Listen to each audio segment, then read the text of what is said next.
നീ തീരാനാണെങ്കിൽ നീ എന്നെ തീർന്നേനെ.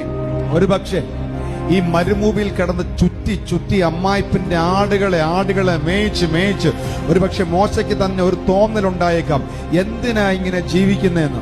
എന്തിനാ ഇങ്ങനെ ജീവിക്കുന്നത്? ആർക്കോ വേണ്ടി ജീവിക്കുന്നത്? എന്തിനാ ജീവിക്കുന്നത്? ഒരു അർത്ഥമില്ലല്ലോ. ജീവിതം അങ്ങ് അവസാനിപ്പിച്ചാലോ? ആ സമയത്താണ് ആമേൻ സ്തോത്രം, സ്വർഗത്തിലെ ദൈവം നിനക്ക് വേണ്ടി ഇറങ്ങാൻ പോകുന്നത്.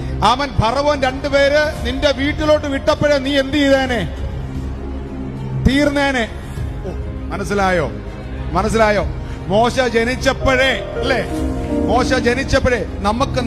നമ്മൾ ആരാണെന്ന് മനസ്സിലായില്ലെങ്കിലും നമുക്കെതിരെ നിൽക്കുന്നവര് നമ്മൾ ആരാകുമെന്ന് നല്ല ബോധ്യമുള്ളവരാണ്. നിനക്കെതിരെ നിൽക്കുന്ന പിശാചിന് നീ ആരാകണമെന്ന് നല്ല ബോധ്യമുണ്ട്. നോക്കണേ, മോശ ജനിച്ചപ്പോഴേ രണ്ടുപേരെ വിട്ടു വീട്ടിലോട്ട് അല്ലേ, അല്ലേ ഒന്നുകളെ. സ്തോത്രം. ഇനി നീ തീരാനായിരുന്നെങ്കിൽ ആ നദി തീർന്നേനെ അല്ലേ മോശെ? തീരാനായിരുന്നെങ്കിൽ അനേക കുഞ്ഞുങ്ങള്, ആൺകുഞ്ഞുങ്ങള് പലതും ആ നദിയിലൂടെ ചത്തൊഴുകിയപ്പം നിന്നെ മാത്രം പെട്ടകത്തിനകത്ത്, നിന്നെ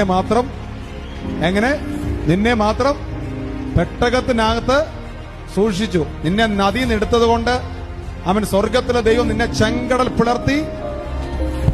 നിന്നെ നദിയിൽ നിന്ന് എടുത്തോണ്ട് നിന്നെ കൊണ്ട് ദൈവം ചെയ്യാൻ പോകുന്നത് ചെങ്കടലിനെ രണ്ടാക്കി അതിന്റെ നടുവിലൂടെ നിന്നെ നദി കിടത്തിയ ഇറക്കിയേക്കുന്നേ. അതുകൊണ്ട് നിന്റെ മുമ്പിൽ ചെങ്കടൽ രണ്ടാകാതിരിക്കത്തില്ല. അവൻ മറക്കാത്തവൻ, കുറയ്ക്കാത്തവൻ, തിരുത്താത്തവൻ. ഇന്ന് നിനക്ക് നദിസമമായ പ്രതികൂലങ്ങൾ വളരെ കൂടുതലാണ്. പക്ഷെ നീ നിസാരക്കാരനല്ല മോശേ. നീ ഒരു കൂട്ടത്തെ കൊണ്ട് പുറത്തു വരും. ആമേൻ സ്തോത്രം. ആമൻ അന്നേരം ചെങ്കടൽ രണ്ടാക്കി. ആമൻ നദിയല്ല, കടലിനെ രണ്ടാക്കിയിട്ട്. ആമേൻ ആമേൻ ആമേൻ ആമേൻ ആമേൻ ആമേൻ ആമേൻ ആമേൻ ആമേൻ ആമേൻ. മറക്കാത്ത കർത്താവ്, കുറയ്ക്കാത്ത കർത്താവ്, തിരുത്താത്ത കർത്താവ്.